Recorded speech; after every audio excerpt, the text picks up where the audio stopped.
আশ্চর্য, এমন একটা ছবি রানীর ভালো লাগলো না, অর্ধেকও হয়নি। তখনই সে অস্বস্তি বোধ করছিল।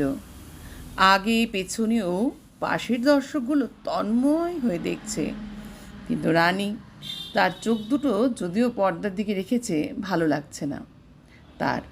অথচ এখানে আসতে তারই আগ্রহ ছিল সবচেয়ে বেশি। সে বিমলকে চুপি চুপি বললে, চলো বাড়ি যাই। কেন, ভালো লাগছে না? না, তুমি চলো। বিমল বললে, দাঁড়াও, ইন্টারভেলটা তো হোক। হলের ভেতরের হাওয়া যেন ভারী হয়ে উঠেছে। রানী নিঃশ্বাস ফেলতে পারছে না। বিশ্রাম হল, কিন্তু বিমল যা মনে করেছিল তা হলো না। রানী আর থাকলো না। সে আর কি করে, নীল আলোর নিচে দিয়ে বাইরে এসে গাড়িতে উঠল। কনকনে শীত, চলতি গাড়িতে বাতাসও লাগছে। রানী আরও ঘন হয়ে বসল। বাসায় চাকর রামলোচন অপেক্ষা করছিল।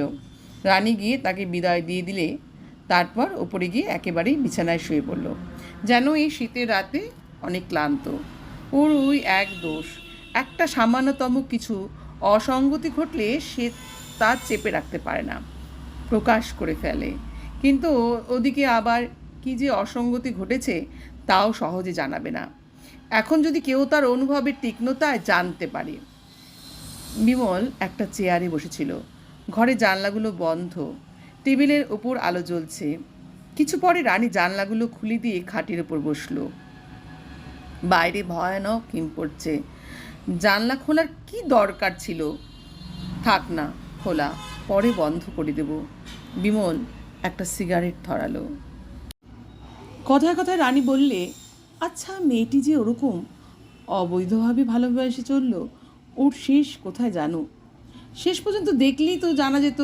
বিমল বললে, কিন্তু আমি জানি, বই বই পড়েছি, অ্যানা আত্মহত্যা করলো। আমিও তাই ভাবছিলাম।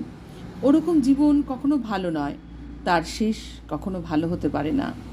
কিন্তু মানুষের ভুল বলে একটা জিনিস আছে, এটা তো স্বীকার করো। করি, কিন্তু এও জানি সে ভুল আমরা জেনে শুনেই করি, তাই তার ফল কখনো ভালো হয় না, কেবল দুঃখ আর দুঃখ। তার পরের জীবনে একটা কান্নার সমুদ্র। ওর জন্যে দুঃখ হয়, কিন্তু সেই জন্য তুমি আর কি করতে পারো বলো? যে মেয়ে স্বামী আর ছেলে থাকতে আরও একজনকে ভালোবাসে, সেই ভালোবাসার, ধরো তোমার কাছে যদি ওরকম কোনো ঘটনা ঘটে, তার পক্ষে তুমি কি তাহলে সাক্ষী দিতে পারবে? পারবে না, কেবল দুঃখই হয়। তাছাড়া আর উপায় কী বলো? কিন্তু তুমি যা বললে তা না করতে পারলেও নিজের দিক থেকে প্রশান্ত মনে ক্ষমাও তো করতে পারি। তা পারো। রানী আবার শুয়ে পড়ল। কতক্ষণ কাটলো চুপচাপ। বিমলের সিগারেট শেষ হয়ে গেছে। সে হাত পা গুটিয়ে বসে রইল। পাশের বাড়ির বাসন মাজার শব্দ কানে আসছে।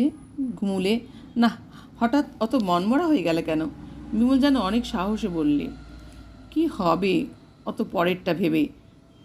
রানীর স্বর ভারী হয়ে এলো। বিমল লক্ষ্য করছে তো বললে, তা ঠিক, তবে শুধু নিজের ভাবনাই তো সার নয়। এও ঠিক, কিন্তু সার নয় কখনো নিজের ভাবনা বলে একটা কিছু অন্তত থাকে। বিমল আবার জিজ্ঞেস করলে, সে কি একেবারে নেই? আছে কি নেই তা কি তুমি নিজেই জানো না? রানী উষ্ণ হয়ে উঠল। কেন আবার আমাকেই জিজ্ঞেস করছো? তুমি আমার চেয়ে অনেক বুদ্ধিমান, এটুকু বোঝবার শক্তি আমার থাকলে তোমারও নিশ্চয়ই আছে। ভাবনা সে কার থাকে? যার ভাবনার বিষয় আছে, আছে উপকরণ। আমাদের কি তা আছে? তুমি বলো, তুমিই খুঁজে বের করো। আমি তো অনেক খুঁজে দেখেছি, পাইনি। জানতাম তোমারও নেই, এখন দেখছি কিছু আছে। বলো তাহলে, কিছু সময় কাটানো যাবে। সে দিনগুলো এত অবহেলায় আর আলস্যে কাটছে, সেগুলোর কিছু অন্তত আজ কাজে লাগানো যাবে। ইস, আমি তো আর পারিনি। রানী আর বলতে পারল না। স্বর বাষ্পাচ্ছন্ন সে বালিশে মুখ গুজে উপর হয়ে শুয়ে রইল। বিমলা চুপ করে গেল। রাত বেড়ে চলছে, চারিদিকে একেবারে নিস্তব্ধ। দূর থেকে একটা আওয়াজ ভেসে এলো, সঙ্গে হুইসেলের শব্দ। শহরের প্রায় প্রান্তে গভীর রাতের ট্রেন যাচ্ছে। বিমলের চোখে ঘুম নেই। সে নড়ে চড়ে বসলো। কি শীত! ঘরে আলোটাও দুরন্ত শীতে কেঁপে কেঁপে উঠছে। কিন্তু একটা কীরকম যেন অলসতায় বিমল চেয়ার থেকে উঠল না। গির্জার ঘুরতে 12টা বাজলো। এবার সে চমকে উঠল। চেয়ার থেকে উঠে জানলাগুলো আগে বন্ধ করলো। তারপর সেইখানেই কতক্ষণ উদ্দেশ্যহীনভাবে দাঁড়িয়ে খাটের কাছে গেল। রানী ঘুমিয়ে পড়েছে অনেক আগেই। ঘুমের চোখে হয়তো আলোর দিকে পাশ ফিরে শুয়েছে। বাইরের পোশাকই এখনও গায়ে, সেই জড়ি পরে নীল সিল্কের শাড়ি। গায়ের সব কিছু একেবারে একটা গরম জামায় গিয়ে শেষ। বুকের মাঝখানে সবগুলো জামা ঈষৎ ফাঁকা হয়ে একটা কোণের মতো সৃষ্টি করেছে। শুভ্র কতটুকু বুক, একটা সরু হাড়, চারদিকে একটা মিষ্টি গন্ধ। বিমল ডাকল না। নিঃশব্দে ভাঁজ করা লেপটি তার গায়ে ওপর টেনে দিয়ে আবার টেবিলের কাছে একটা বই খুলে পড়তে লাগলো। সময়ের বিরাম নেই। একটা বিড়াল এসেছে ঘরে।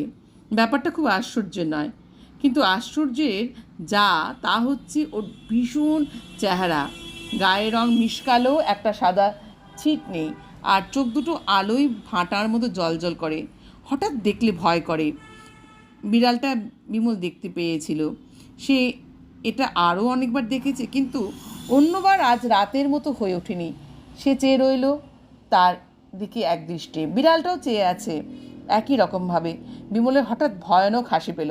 মনে মনে বললে, ওরে, তোরও কি নিদ্রাবিহীন রাত্রি?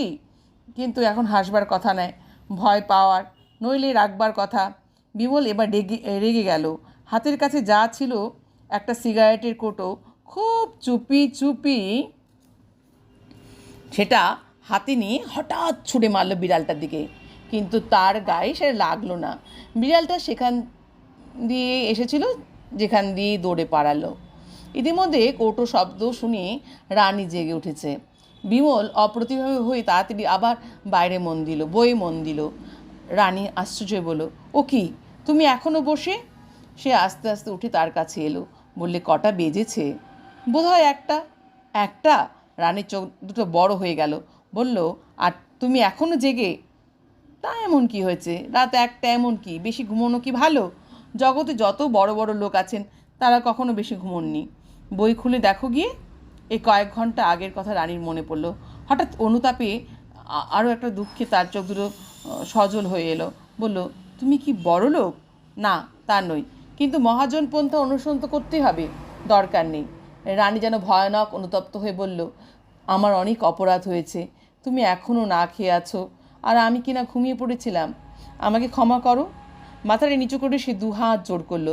বিমল তাড়াতাড়ি চেয়ার থেকে উঠে তার হাত দুটো নিজের হাতে নিয়ে বললে, আহা, এ কী করছো? তোমার কি কিছু অপরাধ হয়ে হয়নি। আমি এতটুকু মনে করিনি। কতক্ষণ এমনি কাটলো।